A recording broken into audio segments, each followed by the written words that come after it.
Hey guys, Dave from Nerdarchy, for nerds, by nerds, hanging out with this nerd. Nerdarchy Ted. And we're about to dive back into Critical Role Campaign 2, Episode 14.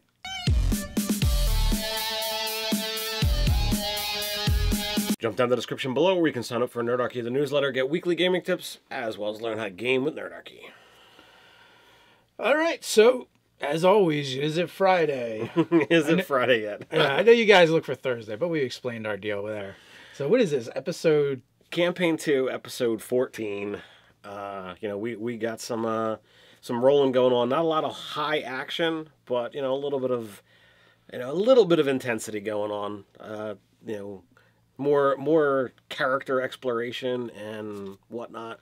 Yeah, in this episode we really delved into Mollymauk, and it turns out he's got a lot of really crazy stuff going on, and right from the beginning, right? It starts at the very end of last episode 13, and then going into episode 14.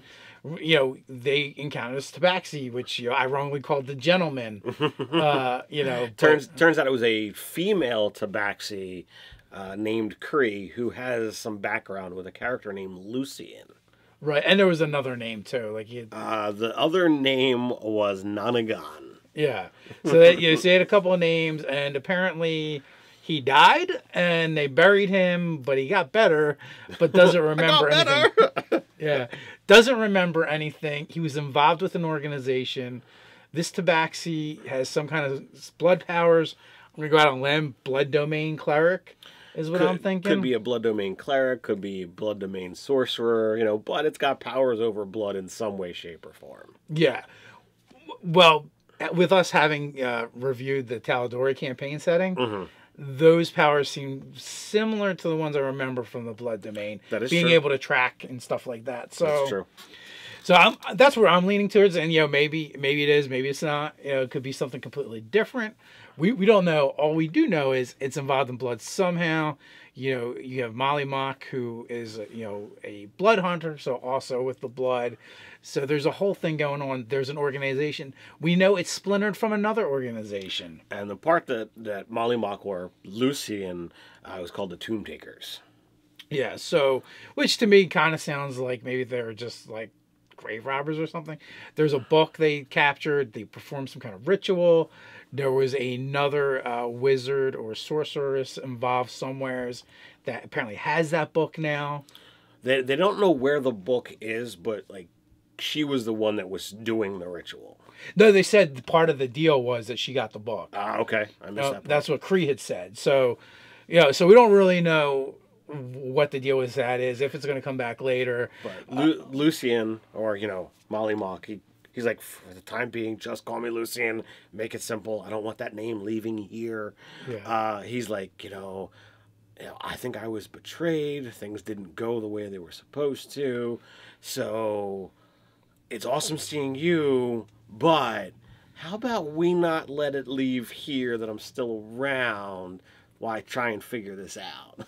Yeah, and really he's got a lot of stuff to figure out, that's for sure. And then we later find out more in depth about the ritual and the fact that, he wound up legitimately dying.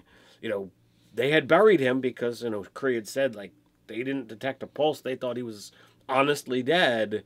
And he comes to life buried, 2 feet under the ground. And he's got to crawl his way out with no memories. He's got his abilities and he knows what he can do. But he doesn't know anything about who he is prior to 2 years prior to this point. Yeah, and he had some tattoos, acquired some more, and that's really vague. Well, then we actually get to meet the gentleman who apparently is a water genasi. Yeah, it's he's got this teal-colored skin. He looks like he's sweating all the time, but his demeanor is he's not nervous. So yeah, that kind of led us both to believe that he's a water genasi. Well, then also later on, there's a couple tests that happen.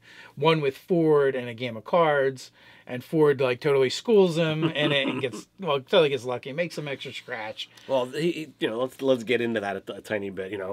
The gentleman is a lot of what we deal with, luck is going to play a major part.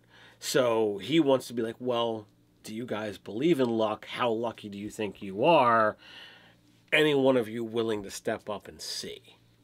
And they put money on the table, and another time where they're using a bit of gambling mechanics that is just being represented by cumulative dice rolls or whatnot. And I'm like, all right, I kind of like the way Matt is doing this. I've always been trying to figure out something that I can do at the table to represent gambling. And so far now in this campaign, this is the second time we're seeing it. But here, as opposed to, I'm going to roll the dice and I can change out cards by re-rolling dice. Here you can be like, oh, well, I'm just adding these things together and it's totally blind. You can't see what I have. I can't see what you've got. And we're betting based on that. And I thought it was kind of cool. Fjord walks away with an extra 300 gold. Yeah, it definitely is. Like, I've experimented in my own games a little bit with gambling, and it is kind of cool to come up with mechanics and mini games within the game. So it's always cool when you see something like that. Well, then Nott decides to push things out a little bit even further, and like tries to get the gentleman to do something, take a test for them out of faith, right? And it's really chaotic and random-ish the way she does it. But, the gentleman is a good sport and goes along. And, she grabs a couple vials, fills 2 with booze, 1 with acid, and says, if you're pretty good at, picking things out and figure things out, well, figure out which one of these isn't the acid, and drink. And he's like, that one's alcohol, that one's alcohol. And he drinks the acid. And it's like, he definitely reacts, but it doesn't look like it hurt as much as it should have. Right, and I think water genasi have resistance to acid, so that, there's some strong points there. Yeah, so that happens. We also kind of meet a little bit of his entourage. He's got a Goliath that's working for him. It seems like his muscle, but he's also got an ogre as well. Right. The Goliath is a female Goliath named Sarah. And I want to know about the crazy gnome that's like hanging from the rafters, cackling at them, and what's going on with that. And then there's a bunch of soldiers that have muskets. Yeah. So like, Mollymauk, played, or Taliesin played in the original campaign a gunslinger, and I believe like he invented the technology to bring gunfire to the world. So like they reacted when they saw the rifles or the muskets, pointed at them, like not their characters reacting, like the players are like, pointing at Taliesin. So like that part I thought was kind of cool, because that's got to be a nod to the original game, because they did say at the beginning that this is 20 years post Vox Machina. So that's enough time for technology to kind of have spread out. And I'm not far enough in the campaign to know exactly what he's done with sharing his technology yet. So I haven't seen any other gunsmiths out there. So we'll see. I actually didn't realize it was 20 years past. Or if I did, I'd forgotten already. Yeah, it was. He said that in the first episode. Yeah. So so we got a little bit of, got to see that a little bit showcased, and really like the way they had actually come in to get the gentleman's location. Like he knew something was up. He is aware of them. He'd been keeping tabs on them from Kara, which was from the Knights of Requital. So so he was definitely aware of them, and he had a problem that he needed to solve. So it's one of the reasons why he probably didn't just off them right away. So it makes for another cool plot point and story hook. And that was, the fact that there's some monsters that he once dealt with, and these guys are good at dealing with monsters. Now, speaking of monsters, we got some monsters for you. This video is sponsored again by Nerdarchy and the Nerdarchy store. If you go over to Nerdarchy store, there's a link in the description. You can check out our Jurassic Park shirt as seen here. Check it out. So apparently there is some ghosty globes of light things that attacked the gentleman's men. And like they said, like, oh, after being shocked, the guys fled for their life, and like right away I'm like, orbs, spectral, shocking. It's got to be a will-o'-the-wisp. It's got to be a will-o'-the-wisp. And like it comes out like, yeah, clearly that's kind of what's going on, especially when they get more in depth of what's going on. So like, look. there's been some talk around, the guardhouse about looking for a dark-skinned female that was close to the scene of the murder, as well as a elaborately dressed purple-skinned, tiefling. I don't think there's a whole lot of people that are gonna fit Mollymauk's description running around Zadash. So like he's like, like that clues him in.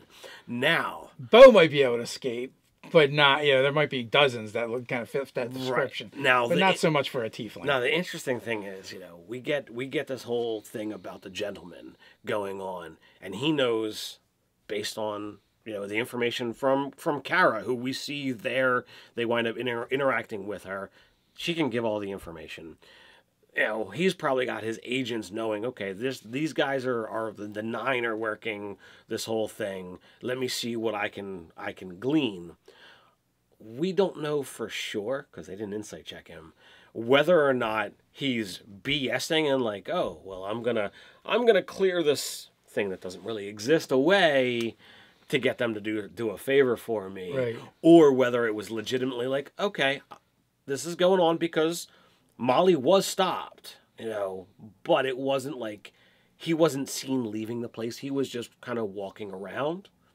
So who knows what legitimately happened, but like when this whole conversation was going on, I'm like, I wonder what Matt is doing with this. Is he kind of trying to do one up on the Mighty Nine to make them do this for him or for the gentleman? Or, is there legitimately this bit of, evidence going on that's pointing to them and he's going to make it go away? So, like, I don't know if we'll ever get that information, but I looked at it and I'm like, had me puzzled, had me intrigued. Well, I mean, we might if they go back to the board to see if their faces are up there or their descriptions are up there as persons of interest. That's true. And then may or may not turn them in, depending on how much gold's involved. But so like they wind up working out this deal. They'll go clear out this thing. They'll take care of the oogie spooky, will-o'-the-wisps, and in doing so, Mollymauk gets to use his ghost abilities. Yes, well, he'll clear clear that stuff out. They'll get to use the turn undead. They'll get to use the Ghost Slayer abilities from Mollymauk's Blood Hunter stuff. And they'll come back. Their names will get cleared or get cleared. There's two big things that we haven't even mentioned though. We'll get to it. But what do you want to mention? Well, these happened right in the beginning. The fact that Laura wasn't there because she was sick. Oh. And Yasha was there because she's back in town for a bit. That's true. So Laura wasn't feeling well, although she occasionally would chime in via some kind of messenger, be it text or Facebook or whatever have you. But it was amusing every once in a while for Liam to just be like, I'm going to do Jester's voice here. Yeah, it was pretty comical. I feel like most of them at some point had done a little bit of gesturing. Well, Matt tried and he didn't do so well, but Liam I thought did a really good job. Yeah, he did do better. Nat had jumped in as well with some gesturing. Liam definitely did. I feel like some of the others did at some point or another to varying degrees of success, but it happened. But we find out that Yasha is back, and for the time being, it looks like she's going to be back for a while. So, if you're Ashley Johnson fan, yay, stay tuned. She's going to be around for a bit. But like right at the very beginning of the game, she kind of just strolls up right behind them as they're down. And it's like, oh, you realize that, Yasha's here. And it's like, what? And I at first am like, she's down here, like she's in with these guys. Like, but no, she followed them there. That would have been a very different story. But it's like, no, I was in the bar upstairs. You walked right by me. I just kind of, filed suit, and I'm like, that's well done. I like that. Usually Matt likes to get things wrapped around a good story of, oh, you're gonna wait sometimes half hour, 40 minutes to get into the story. But like, she was right there from the beginning. I'm like, yes. That's what I like to say. Yeah, and I'm sure a huge part of that was, oh, Laura's not here, so we really do need to get Yasha in as soon as possible. Right. It was a good point, though. It kind of worked to get her in fairly easy, whether he would have did the follow-in or she was down there for whatever reason. But, the harder part, story-wise is Jester's player not being there. So, they did the other thing of the other characters kind of running them. And you can kind of see it like throughout the episode where they kind of pulled back on what they were going to actually do for the session, for the episode. And once it got to a point where the decisions were going to be made that really affected the characters, that's when Matt kind of like ended the session. So like, they wind up speaking to the ogre that's there. And this is when Laura's like, I totally use the Wand of Smiles. Matt's face for this. Well, before that, Nott had told one of Nott's jokes. And they're like mom-dad jokes, and they're always terrible. But it's so funny when Sam does it. Yeah. I love them. And he rolled an intelligence check to see if he got it. And the giant didn't. So the giant is just looking at Nott like, what are you talking about, little person? And that's when Laura uses the Wand of Smiles. And Matt's face of like him got this, big shit-eating grin on his face. And he's like, I don't want this here. I don't understand. Yeah. And the ogre is trying to pull his his cheeks down so he's not smiling anymore. That in and of itself, watching that moment, the look on Matt's face is priceless. That watching that part of the episode, best thing that happened. So if you're not gonna watch, go watch that aspect. But so like they wind up leaving, leaving the gentleman's place. They're like, he wants this mission wrapped up as soon as possible. Number one, it'll clear their names up top, and it'll get his business rolling, properly. So it was like the sooner the better. So they decide they're gonna go back. They're gonna prepare for the mission and plan to do it tomorrow. A little bit. Oh, they also managed to set it up with the gentleman so they can get that guy out of town. Right. Who I always forget his name. It's like something with an H. Yeah, Huskin, something. But they say, like, you get this job done, we'll get this guy out of town. There was the 3 people that did run from the excavation site or whatever it was. They do kind of meet him and mock him a bit. Beau is trying to, like, rub up against, Fjord to create some static electricity. So when she shakes his hand, he kind of gets razzed again. I thought that was pretty humorous. Yeah. I was going to say Liam could have just hit him with shocking grasp that he picked up. But that got a little retconned. Yeah, we wind up when they begin talking about spells again and that kind of stuff. We find out that while yes, he could have bought a scroll of a cantrip scroll, Matt is not allowing wizards to actually add cantrips to their spell book and to their node. So I'm like, all right, yeah, as per the rules. Yeah, as per well, they say that they do their own homebrew stuff. So there's some things that are changed. Like they don't play with inspiration at all. I mean, we're 14 episodes in here. Not once has it been mentioned or used. But it's like, all right, wizards are all about spell books and changing things out and this and that. And I'm like, I wouldn't be, super surprised if Matt's like, oh yeah, I'll allow that. You can only have so many prepared, but yeah, go ahead, change them out. If you find a way to learn it and spend the money to add it to your book, sure. But he pulled back on that, and instead of getting a cantrip scroll, he got something else instead. Whole person, I believe. Yeah. So otherwise he would have been able to really give him a shock. So they spend a little bit of time, back at the inn, and here's where we really dive in to, getting more of the information that we already discussed about Mollymauk's background. We get a text message in from Laura saying that she casts Zone of Truth. Most of the people fail, and it becomes this, mega exploratory of, well, we're gonna start grilling Molly pretty hard. And it's like, well, you can't lie, so there's no deception rolls that are being done, no insight rolls to really try and figure it out. They're getting the exposition. You can just choose not to answer, essentially. Right, be vague, answering half truths, but you can't blatantly lie, which was kind of cool.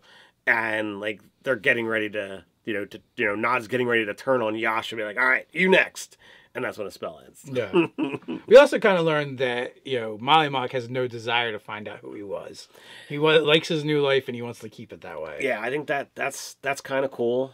It's always fun to see what other, role players do as far as background choices. And not like, oh, are you a criminal or an entertainer? But like, what did you write for your backstory? What are you doing here? So I always like seeing where people go with that stuff. And with these guys being, in the limelight, I get intrigued by a lot of that stuff. And, Taliesin is really good at it. He had a very well in-depth story planned out with the first campaign, and we kind of have, some similar stuff going on. Now, I don't know whether Taliesin wrote a whole bunch of stuff and gave it to Matt to say, hey, feel free to use this, or it's like, my backstory is an open book. You do as you like with it, and both things could be really cool and fun to work with from a GM standpoint. Best player cop-out. Amnesia. I have no backstory. You have it. But, I mean, there's backstory. There's 2 years leading up, so there's a lot of stuff going on. His love of the circus and the circus folk and his, I'm doing, tarot readings and that kind of stuff. There's still backstory being written. It's not like, oh, I have amnesia. I don't remember anything that's happened prior to yesterday. Like, that's a cop-out. He also kind of like made up some stuff because he did tell them a story before about where he came from and how they were essentially slaves and they escaped and like, so all that stuff now is probably BS. But, I mean, that's kind of what he is. I mean, he's a BS artist. He scams people for money with the tarot reading. And he's like, well, I mean, I don't really know how to do it. I see people that want to be on a path and I try to set them on one. And I thought that was kind of little profound. So, yeah, so we have more room to explore over there, and I'm sure more things are going to pop up throughout the campaign. They made their trip back to Pumont Sol again. That seems like that's going to be a regular staple for sure. We know they have to go back at least one more time anyway. Well, because Nott has to pick up her flask of her flask of endless alcohol. Yes, because right now the flask she's got has got alcohol filled from 3 different establishments. They made a big purchase, which that made Pumont Sol really happy. They got the Cloak of Protection, and they bought some potions. There was some haggling, so and they wanted Yasha to meet him as well, and they didn't tell her anything about it. It was like, let's listen, are there multiple of you? Or you brothers? You're twins. And we find out that the Pumont Prime is apparently a little bit more surly than the others, the simulacrums. Yeah. He was doing some tinkering stuff. And then from there, we kind of get the lead up to where we're going to kind of pick up next episode. So they wind up going back to the Leaky Nip or the Leaky Tap, whatever it's called. The gentleman's bar. They go back there, and they're, led with blindfold, down through this tunnel. Liam, or Caleb at this point in time is like, well, I transfer vision to the cat and have the cat follow. So they lead them around the room multiple times to try and disorient them. I thought that was pretty amusing. Cal's plan did not work as planned. Didn't completely work. He wind up getting some information out of it. But they're put into 2 different boats, and they drift off, and it's like as you're traversing down the dark and watery tunnel, this is where we're gonna end. Yeah. And it was a really short episode, but the one before that was really long, and they wanted to pick up on Lars feeling better and is back in the mix. So we will see what happens next week. I imagine it won't be too long before we get into the thick of it and the action. Question is, guys, what did you think of this episode? What did you take away from it? We got a place where you can talk about it. That is down in the comments below. While you're at it, don't forget to like, share, and subscribe. Or you can check out the link to the store and get that Terraskic Park t-shirt. So until next time, stay nerdy.